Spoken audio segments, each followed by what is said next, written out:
ଏବେ ଆଞ୍ଚଳିକ ପାଣିପାଗ ବିଜ୍ଞାନ କେନ୍ଦ୍ର ପକ୍ଷରୁ ପାଣିପାଗକୁ ନେଇ ଏକ ବଡ଼ ଖବର ସାମ୍ନାକୁ ଆସିଛି।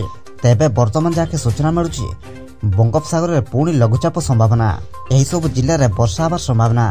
ତେବେ ଏନେଇ କେଉଁ ସବୁ ଜିଲ୍ଲାରେ କେତେ ମାତ୍ରାରେ ବର୍ଷା ହେବାର ସମ୍ଭାବନା ରହିଛି ସେ ନେଇ ଭିଡ଼ିଓରେ ସମ୍ପୂର୍ଣ୍ଣ ଅପଡେଟ୍ ଜାଣିବା। କିନ୍ତୁ ତା ପୂର୍ବରୁ ଭିଡ଼ିଓକୁ ଗୋଟେ ଲାଇକ୍ କରନ୍ତୁ ଏବଂ ଭିଡ଼ିଓଟିକୁ ଆପଣମାନଙ୍କ ସାଙ୍ଗସାଥୀମାନଙ୍କୁ ଅଧିକରୁ ଅଧିକ ମାତ୍ରାରେ ସେୟାର କରନ୍ତୁ। ଯଦି ଆମ ଚ୍ୟାନେଲରେ ଆପଣ ପ୍ରଥମ ଥର ଭିଡ଼ିଓ ଦେଖୁଛନ୍ତି ତାହେଲେ ଏବେ ହିଁ ଚ୍ୟାନେଲକୁ ସବସ୍କ୍ରାଇବ୍ କରି ପାଖରେ ଥିବା ବେଲ୍ ଆଇକନକୁ ପ୍ରେସ୍ କରି ଅଲ୍ ନୋଟିଫିକେସନକୁ ଅନ୍ କରି ରଖନ୍ତୁ। ଏବଂ ଆପଣମାନେ ଏହି ଭିଡ଼ିଓଟିକୁ କେଉଁ ଜିଲ୍ଲାରେ ଦେଖୁଛନ୍ତି ଆମକୁ ନିହାତି ଭାବରେ ଗୋଟିଏ କମେଣ୍ଟ କରି ଜଣାନ୍ତୁ। ରାଜ୍ୟରେ ଜାରି ରହିଛି ଗ୍ରୀଷ୍ମ ପ୍ରବାହ। ପ୍ରବଳ ଖରାରେ ଥରୁଛି ସାରା ଓଡ଼ିଶା।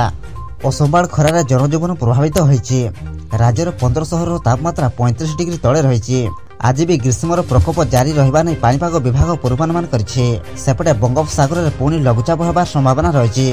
ଦକ୍ଷିଣ ପୂର୍ବ ବଙ୍ଗୋପସାଗରରେ ସୃଷ୍ଟି ହେବ ଲଘୁଚାପ। ପରବର୍ତ୍ତୀ 24 ଘଣ୍ଟା ମଧ୍ୟରେ ଲଘୁଚାପଟି ଅବପାତର ରୂପ ନେବ।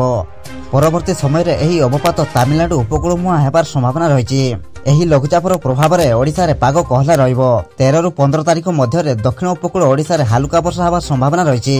ପୁରୀ, ଖୋର୍ଦ୍ଧା, ନୟାଗଡ଼, ଗଞ୍ଜାମ, ଗଜପତି, ରାୟଗଡ଼ା, କୋରାପୁଟ, ମାଲକାନଗିରି, କଳାହାଣ୍ଡି ଏବଂ କନ୍ଧମାଳରେ ହାଲୁକାରୁ ମଧ୍ୟମ ଧରଣର ବର୍ଷା ହୋଇପାରେ। ତେବେ ବର୍ଷା ପ୍ରଭାବରେ ତାପମାତ୍ରା ପୁଣି ବଢ଼ିବା ସହ ପାରଦ ସ୍ୱାଭାବିକ ଠାରୁ 3 ରୁ 5 ଡିଗ୍ରୀ ପର୍ଯ୍ୟନ୍ତ ବଢ଼ିପାରେ ବୋଲି ପାଣିପାଗ ବିଭାଗ ଆକଳନ କରିଛି। ବ୍ୟୁରୋ ରିପୋର୍ଟ, ଜାଗରଣ ଟିଭି।